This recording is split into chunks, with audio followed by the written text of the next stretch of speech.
All right, how to save $600 in a half hour.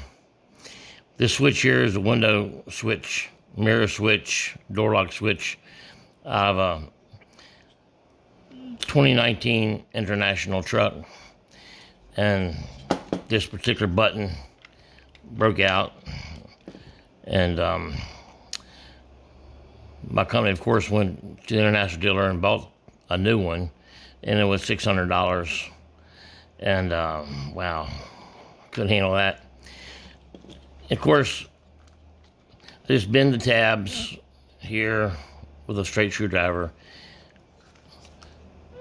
on each side and each end and pull it apart.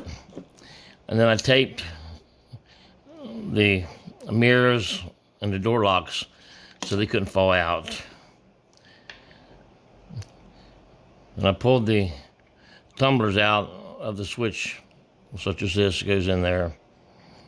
I pulled the center rocker out and I drilled it 5/32.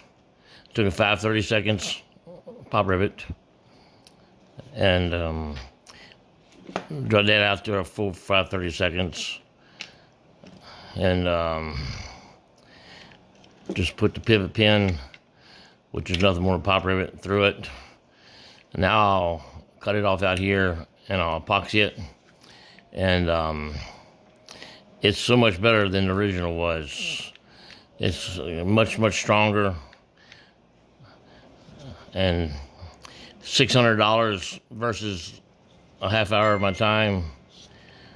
Anybody can do it. You can do it.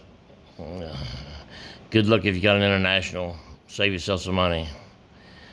Thank you.